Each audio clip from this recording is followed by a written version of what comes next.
اگر آپ کو دوبارہ موقع ملتا، آپ کوئی چیز اپنی زندگی میں ڈفرینٹلی کرتے، یا کوئی ریگریٹ ہے آپ کو کہ یار ہاں یہ چیز جو ہے نا اس کے ساتھ بہتر کی جا سکتی تھی، یا جاتے ہوئے آپ کیا نصیحت دیں گے کہ ہم بیکاز آپ بہت سے چیزوں سے گزرے ہیں، آپ ہمیں کیا نصیحت دینا چاہیں گے ذاتی طور پہ کہ یار اس چیز کو خیال کرو؟ آپ نے بہت ساری باتیں کہیں بھی جو آئی تھنک بہت اچھا ریمائنڈر بھی تھی، کچھ نئی چیزیں بھی سیکھنے کو ملی. ہائے، جس چیز کو میں مس کرتا ہوں نا، جس کو میں کہتا ہوں کہ کاش، جیسے قرآن میں اللہ کہتا ہے نا کہ اس کو حسرت ہوگی جب اللہ کے سامنے پیش بدے اپنا نامہ اعمال دیکھے، حسرت ہوگی کہ وہ کاش میں یہ نہ کرتا، کاش میں یہ نہ.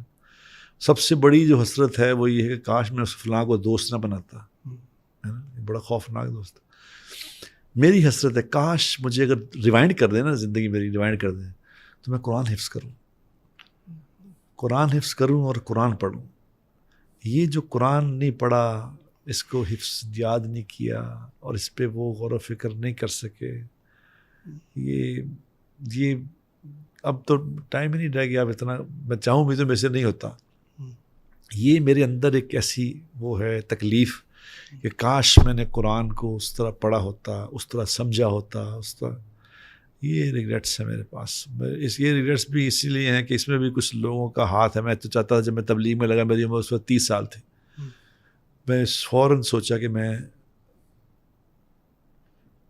10 دین پڑھوں، دین پڑھ لوں. 5-7 سال لگیں گے، دین پڑھ لوں گا.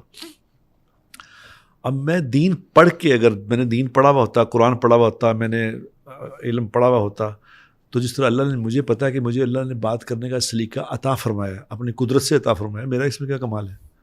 اگر میں نے وہ قرآن بھی مجھے اس سے سمجھ ہوتی اور اس طرح میں بات کرتا تو میں سمجھتا کیا بات کرتا میں.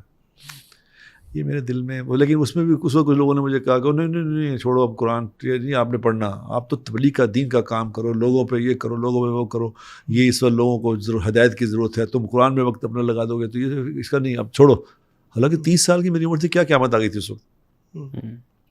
تو یہ میرے دل کے اندر ہے. میں لوگوں سے یہ کہتا ہوں خدا کے لیے، جن کی عمریں چھوٹی ہیں، جوانیاں ہیں ابھی، قرآن تو پڑھو یار. قرآن ہے جو دلوں کے تار چھیڑ دیتا ہے. قرآن جس نے قرآن میں دل لگا لیا نا، اس کو دنیا کی کوئی طاقت گمراہ نہیں کر سکتی. قرآن ہے اصل بات، اصل چیز قرآن ہے. قرآن میں اب جب بھی میں قرآن پڑھتا ہوں تو قرآن کا جب خیر قرآن تو روز ہی پڑھتے ہیں، لیکن جب کبھی سمجھ رہے ہوتے ہیں نا اس کو ترجمہ تفسیر پڑھ رہے ہوتے ہیں، کچھ باتیں ایسی ہوتی ہیں کہ جا کے وہ دل کے اندر جا کے لگتی ہیں. جب وہ ایک ہی بات زندگی بدلنے کے لیے کافی ہوتی ہے.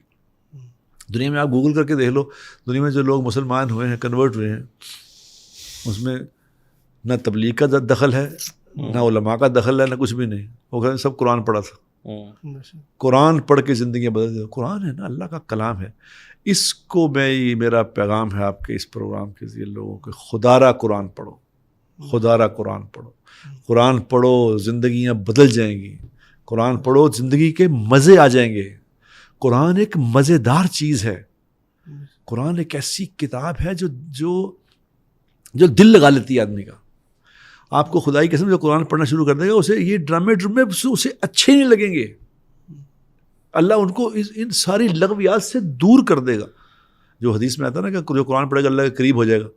وہ اللہ کے قریب کیسے ہو جائے گا؟ وہ ظاہر ہے ہر مصنف کے اندر اس کی اپنی کتاب میں اس کا تھاٹ ہوتا ہے.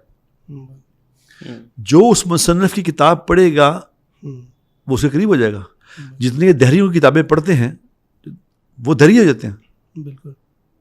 یہ فلانے کی کتاب پڑھی ہے، میں نے فلانے کی کتاب پڑھی ہے، فلانے گورے کی وہ گورے ہی بن گئے. تو جو قرآن پڑھے گا، قرآن کے اندر اللہ کا تھاٹ ہے، تو وہ اس کے اللہ قریب ہو جائے گا. تو میرا یہ پیغام ہے، بس آپ کی آخری بات میری یہی ہے کہ جو میرے ریگریٹس ہیں کہ کاش میں نے قرآن کو اس طرح سے پڑھا ہوتا. وہی میں چاہتا ہوں کہ سب پڑھ لیں اس کو تو مزے آ جائیں گے.